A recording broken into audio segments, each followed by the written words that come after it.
46 people have been gunned down in Europe. The state of Iran stands accused of their murder.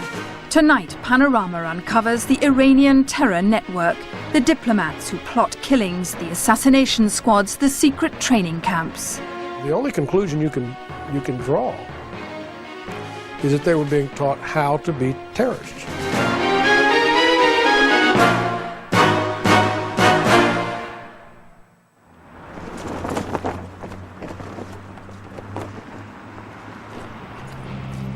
Security is tight outside the Council of Europe in Strasbourg. A conference is about to begin on how European cities can provide sanctuary for writers suffering political persecution. A famous author arrives. The men in dark suits are nervous.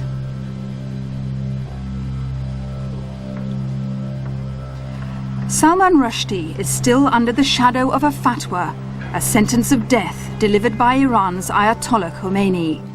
The bounty on his head has just been raised to $2.5 million. He is guarded round the clock wherever he goes. There have been a number of occasions when I've been told that there have been efforts underway. I mean, active, real, identified assassination attempts. Hitmen sent yes, to find you yes. in England? Yes. Mr. Rushdie's appearance in Strasbourg is part of his mission to convince the European public and their governments that Iran is a pariah state which should be shunned. I have sat in rooms with foreign ministers telling me that they know perfectly well of the existence of an Iranian terror network in place across Europe, and yet they have enjoyed diplomatic relations, they have enjoyed growing trade relations, they have been... It's 8 years since the fatwa was declared, years which have seen the killings in Europe of many Iranian exiles. The Tehran regime was suspected of ordering these killings, but in the absence of conclusive proof, Western governments have been reluctant to act. What's happened in these years is that while people have tried to appease the Iranians, have tried to talk to them reasonably, have tried to come to compromises, they've just been trampled into the dust. And I mean, these are some of the sharpest, toughest, most brilliant, most devious, most untrustworthy, most lethal negotiators in the world. Plus, they're personally killers. The need for constant security restricts the life he can lead. Mr. Rushdie can't afford to take chances. So here. The risk is a real one, as others less well protected have found to their cost. Last year, in an Istanbul flat, Zara Rajabi was brutally murdered. On that night, a number of the Iranian regime's diplomats, together with a hit squad which had been sent from Iran, went to Mrs. Rajabi's house. They broke down her door, and first they tried to abduct her. But when she resisted, they fired 5 bullets in her head. And the most callous thing was that they wanted to make sure she was dead, so they even fired the final shot in her head.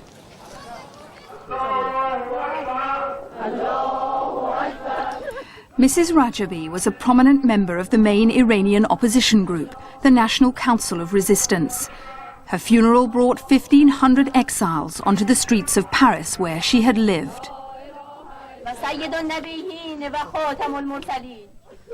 Her killers had made a previous attempt on her life. Her husband and sister had already been murdered. Mrs. Rajabi's execution was elaborately planned and professionally carried out when she was visiting Iranian refugees in Turkey. Police evidence left little doubt who was behind the killings.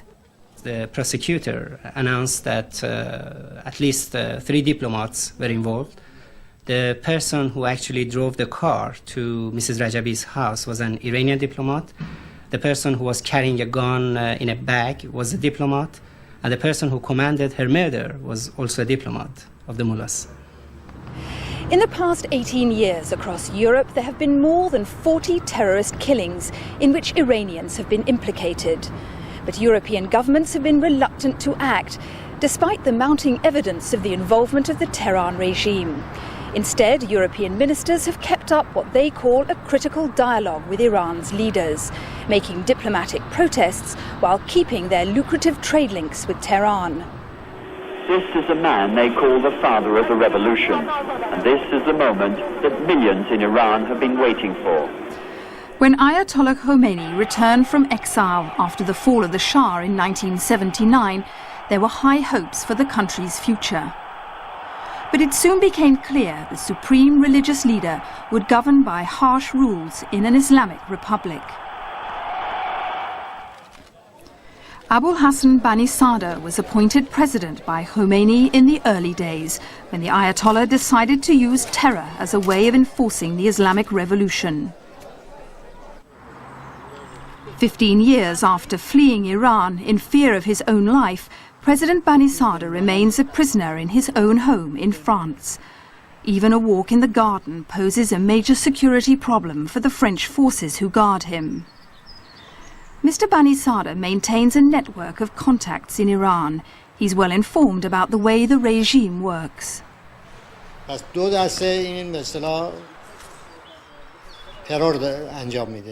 regime carries out two types of terror.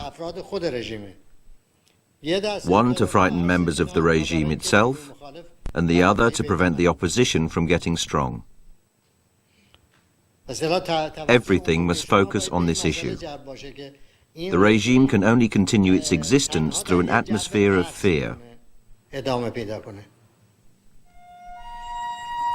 From the start, Khomeini's regime targeted dissidents who had fled Iran wherever they went, and increasingly in Europe. Shahriar Shafiq, the Shah's nephew, killed in Paris in 1979. Gholam Aliovezi, former military governor of Tehran, shot in Paris in 1984. Ali Nabavi Tavokoli, a Shah supporter, shot in London in 1987. In Khomeini's first decade in power, 17 people were assassinated in Europe, dozens seriously wounded.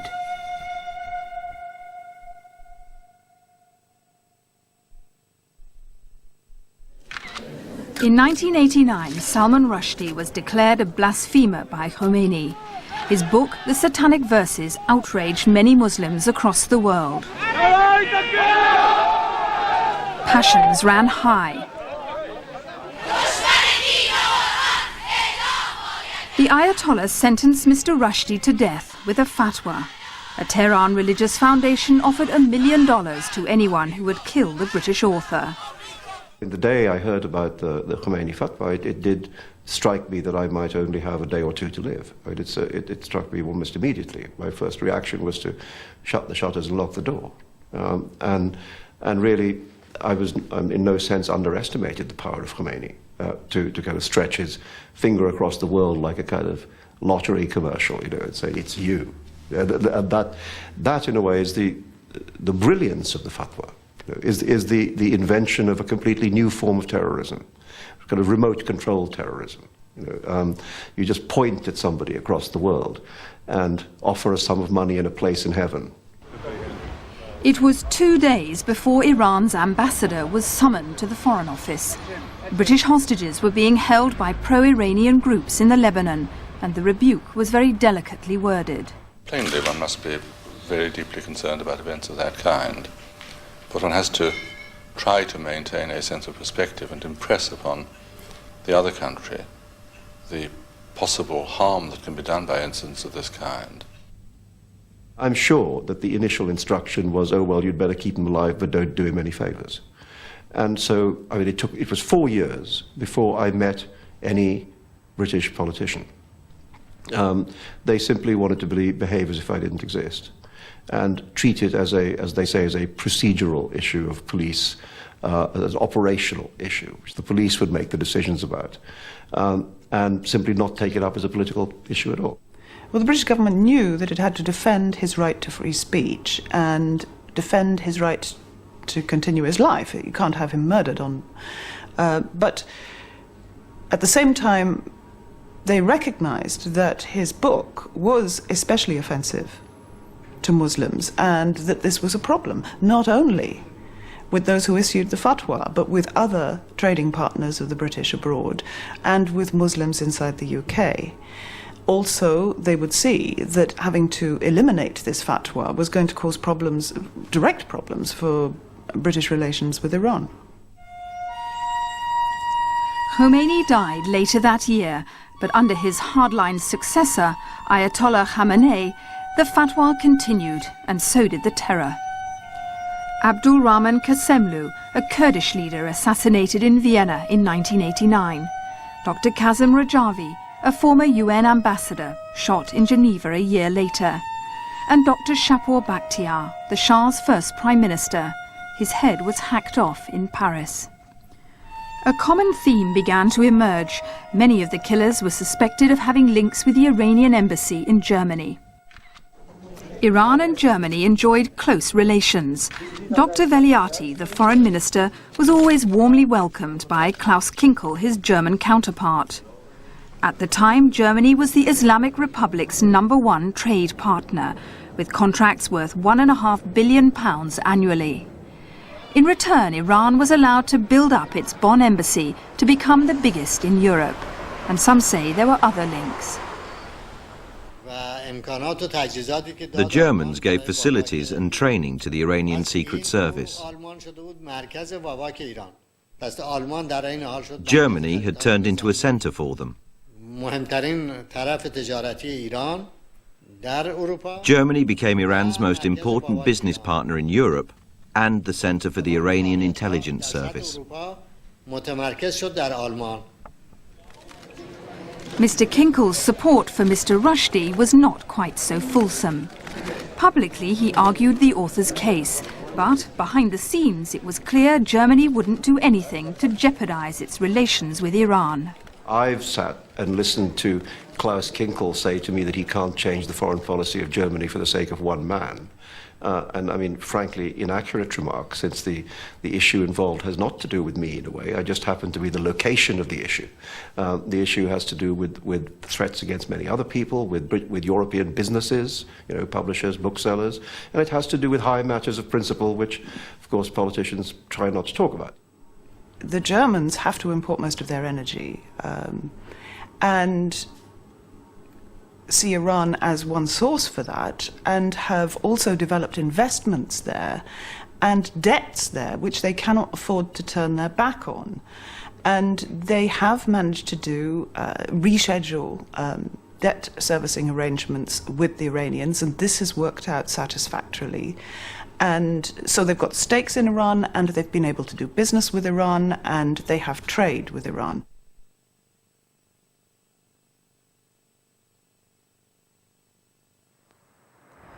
On a September night in 1992, however, the Germans were to discover their Iranian friends had a less friendly face. Just before midnight, as one group of men met in the Mykonos restaurant, others made preparations. Their target, Dr. Sharaf Kandi, a Kurd campaigning for independence for his people in Iran. Two masked men burst in.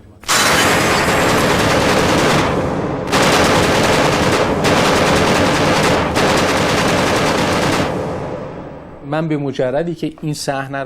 soon as I saw that shooting was going on and that the man's face was masked, I realized that an assassination was taking place. I instinctively jumped back and hid under the table. At the same time, Fatah Abdoli fell beside me. His head was about 50 to 60 centimeters away from mine. He'd been shot. His mouth was full of blood, and he was taking his last breath. To the eyewitness cowering under the table, it was clear the assassins wanted to ensure that Dr. Sharaf Kandi was dead. They put a pistol to his head. There was no doubt about the killer's identity. As the man began firing, he swore in Farsi. I've no choice but to repeat what he said. He said, "Mother." The killers made their escape, leaving 4 men dead on the floor. Dr. Sharaf Kandi, 2 aides and their translator, Nuri Dekordi.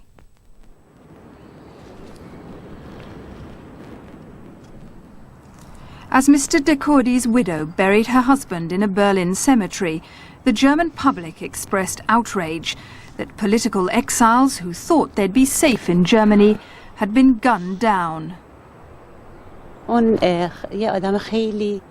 My husband was a very quiet person, the sort of person who knew a lot about everything. He liked to read, to know, and to write about everything. In the last years of his life, he was trying to find a peaceful solution to the troubles in Iran.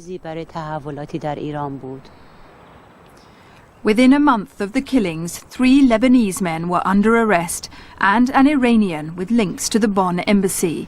He was charged with masterminding the operation. As the state prosecutor set to work, the Iranian embassy stayed open, trade continued, diplomatic relations remained friendly.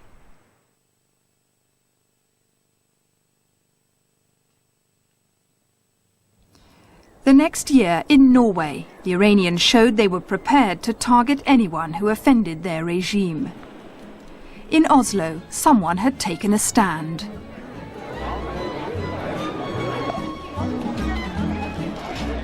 The publisher William Nygaard held a party. The surprise guest, Salman Rushdie. The fatwa extended to anyone who helped publish the satanic verses, but William Nygaard organised a high-profile launch for the book. It was held in the company's mansion, a writer's retreat just a few doors away from the Iranian embassy in Oslo. The police were pretty much concerned, but from my personal point of view, I was not very much concerned, to be honest. We did not believe that there should be any kind of risk on a personal level. But as the publisher left his home one Monday morning, someone was waiting. Mr. Nygaard noticed his car had a puncture. He pulled out his mobile phone to call for help. As he leant on his car, he felt a sudden jolt. Then I just by sudden felt terrible electrical shock, I thought, if I at all was able to react. But it hurted a lot. And it took maybe 1 second, maybe 2 seconds, then another electrical shock was felt in my, I think that must have been here in my shoulder. The first one was definitely lower in my back. And then I really started screaming and running to hide myself of this kind of risk again. William Nygaard was shot again in the back before collapsing. The assailant got away. It wasn't till he reached hospital that Mr. Nygaard learnt it wasn't an electrical shock, but an attempt to kill him. A very serious doctor came up to me. Mr. Nygaard, we had to tell you. Maybe you don't understood this, that in fact you have been shot 3 times. And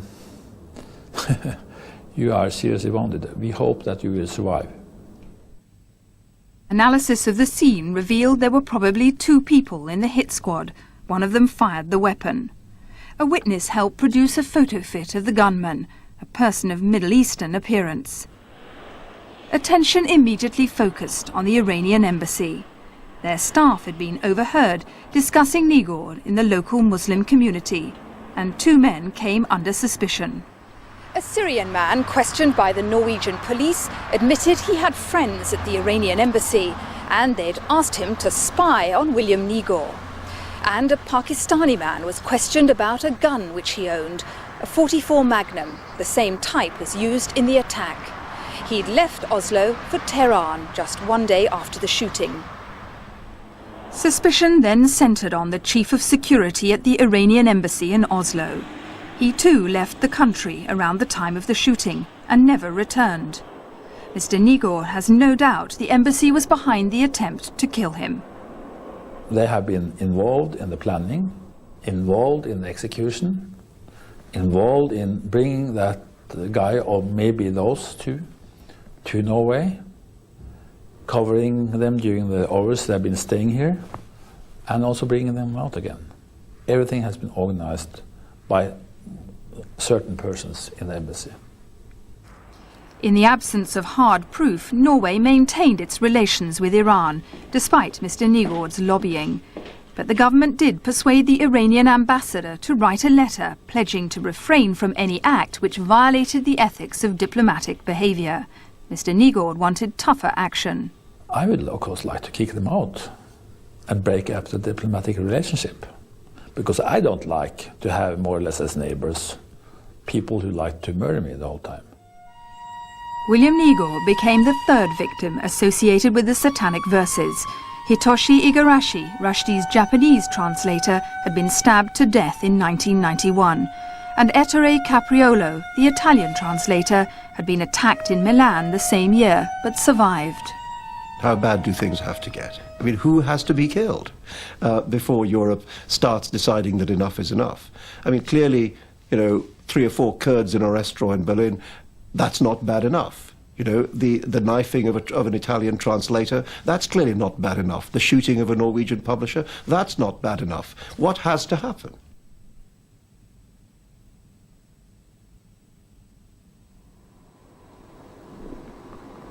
At the beginning of 1996, in a remote spot in Bosnia, activities at a farmhouse attracted suspicion.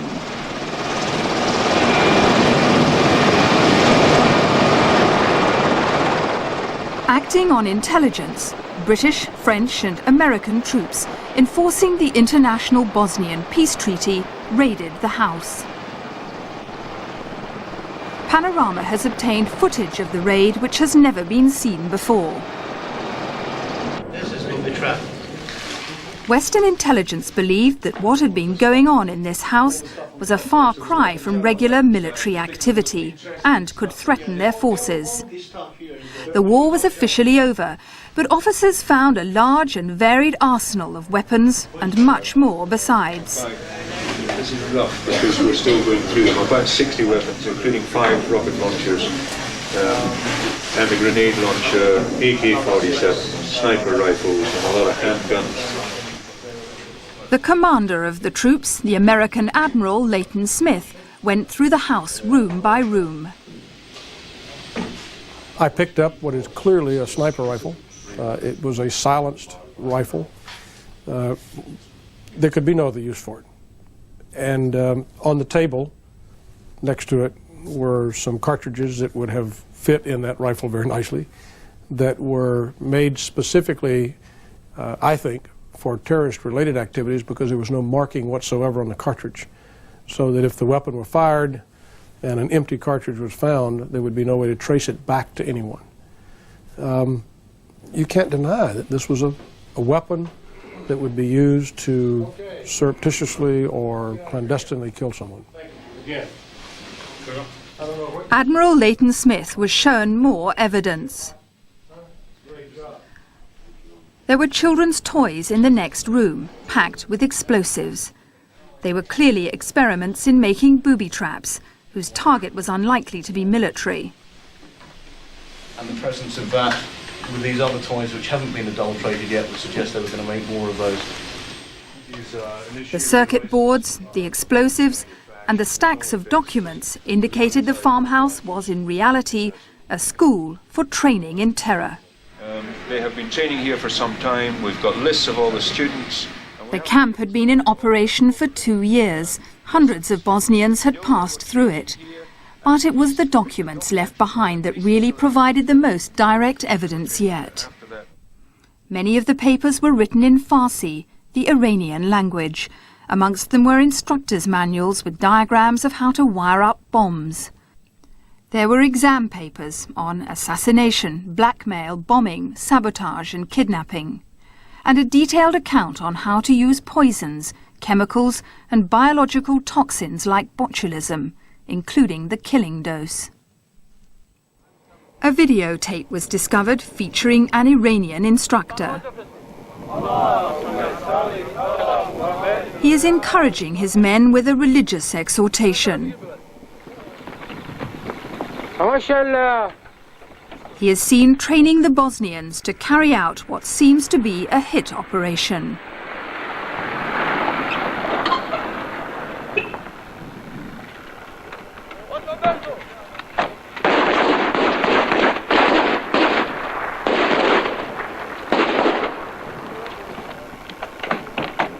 I don't know too many people who drive around in a car and then everybody jumps out and starts shooting like crazy and then jump back in.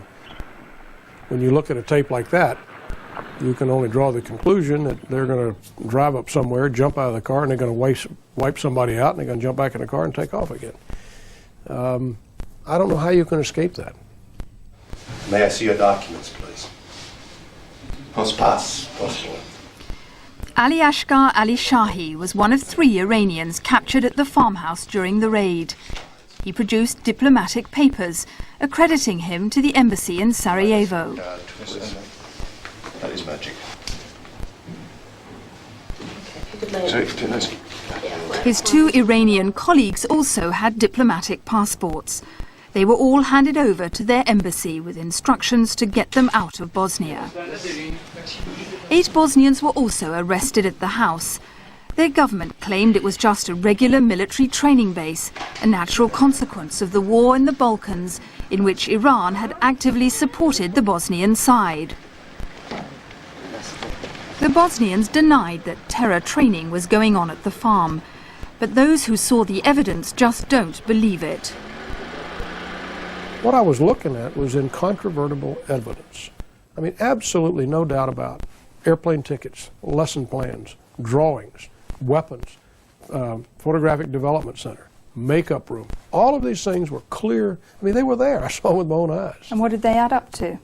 Well, the only conclusion you can draw is that they were being taught how to be terrorists.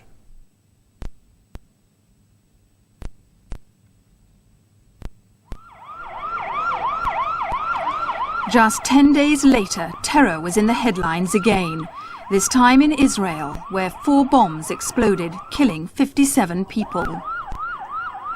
Hamas, the Palestinian group opposed to the peace process, used suicide bombers and targeted Jerusalem's buses.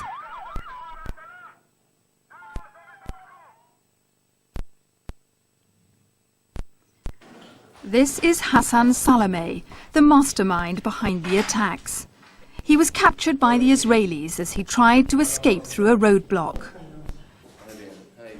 The explosives expert is now incarcerated in the high-security Shikma prison, where he has spoken about the planning and the execution of the bomb attacks.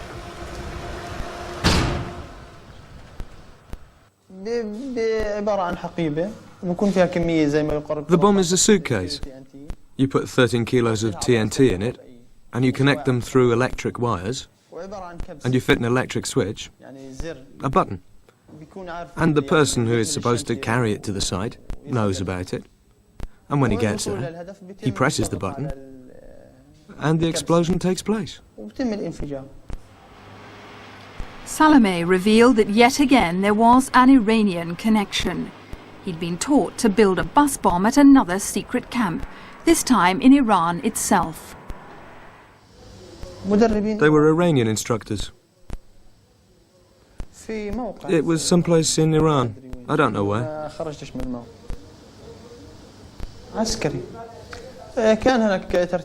I never left the camp. The faction had some connections to have me trained there.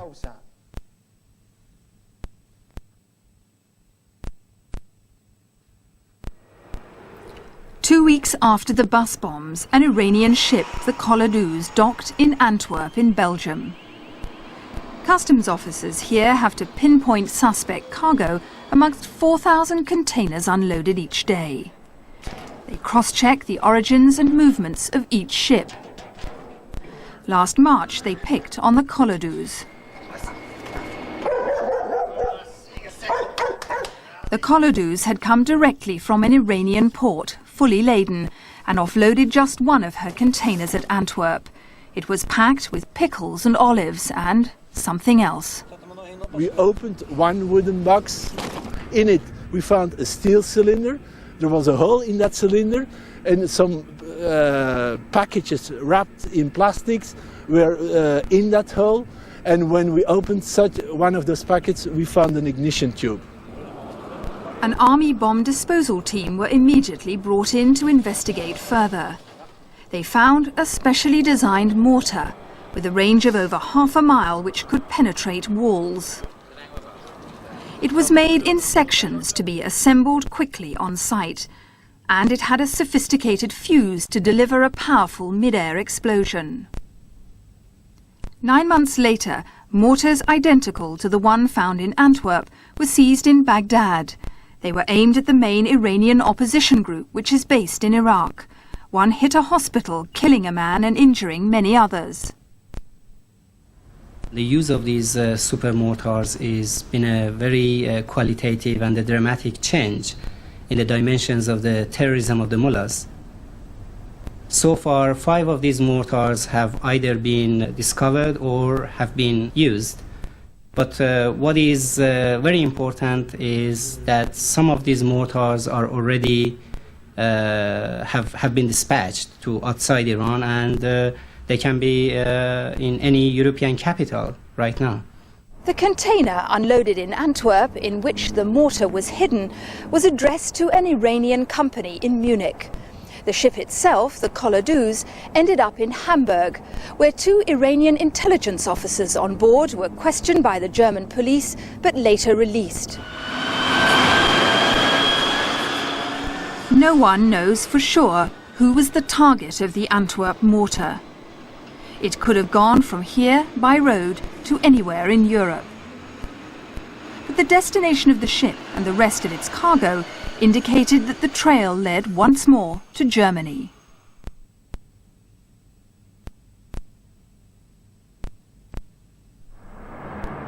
Last month in Berlin, after a 4-year investigation into the Mykonos restaurant murders, the court met to pass judgment. For months, under tight security, judges had taken evidence from the accused and from Germany's intelligence services. And most sensationally, the court heard from Iran's former president, who gave details of the vast bureaucracy that plans and supports terror operations in Europe. Sanctioned, he claimed, by the very top officials of the regime. Copies of the completed plan will be sent to Mr. Khamenei and Mr. Rafsanjani. If Mr. Khamenei signs it, he will issue an order to the team leader. Mr. Rafsanjani also signs the governmental side of it. After they have both signed it, the plan can be carried out.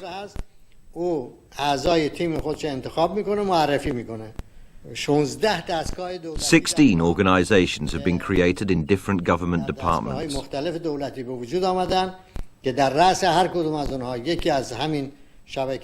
the head of each is one of these terror networks. They coordinate and carry out each terrorist activity, and when the work is finished, they clean up the evidence. This is the general system I told the court about. For the first time, there was hard evidence pointing to the Tehran regime.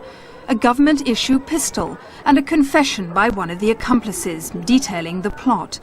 He overheard the Iranian gunman who escaped saying, "Iran is behind us." The testimony given by Bani Sadr and another defector clinched the case. An Iranian intelligence officer, Kazim Darabi, who posed as a greengrocer in Berlin, was found guilty of masterminding the killings and sentenced to life imprisonment. But even more remarkable was the judge's conclusion that the regime's top officials, Supreme Religious Leader Ayatollah Khamenei and President Rafsanjani, ordered the killings. The intelligence minister, Ali Falahian, the court decided, was delegated to execute the plan.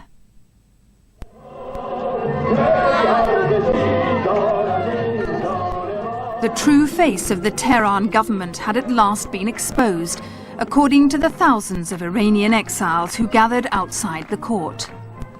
For years, Europe had all but ignored the murders of so many in their community.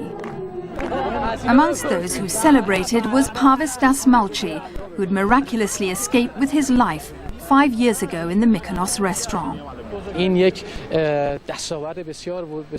This verdict is a major achievement because it names the committee and those responsible. The top-ranking Iranian leaders, both political and religious, have been revealed as having been the people who issued the orders for these murders. In Iran, there was no shame or apology. The government went on the offensive with protests and threats outside the German embassy. Officials denied any state role in the killings. We asked the Iranian government to talk to us about the Mykonos verdict, but they failed to respond.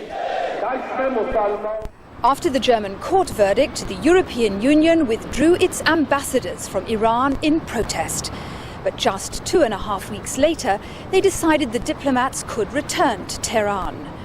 Critics argued that yet again, Europe had appeased the regime. The old policy of critical dialogue with Iran was abandoned. But Europe refused to impose any kind of financial sanctions or to curtail its trade links. The way the Europeans were then conducting themselves was trying to find a way to show enough concern, enough disapproval, enough anxiety to the Iranians that this sort of situation could not be repeated, but at the same time not to jeopardize their relations with Iran. So business as usual?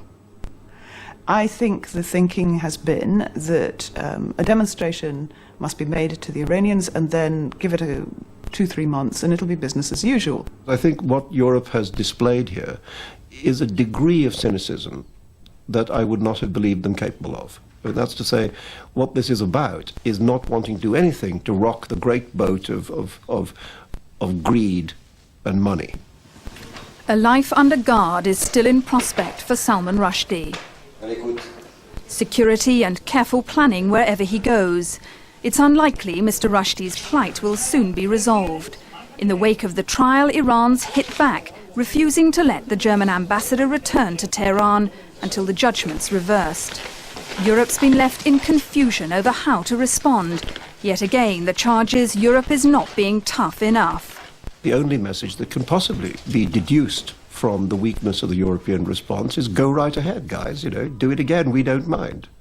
And so I think if Iran were thinking of planning other assassinations in Europe, of other dissidents or whoever it may be, I mean, they've more or less been given carte blanche. Even when they're found guilty in a court of law, it seems, doesn't matter. Salman Rushdie is heading home after his conference, though no one's allowed to know where home is on any given day.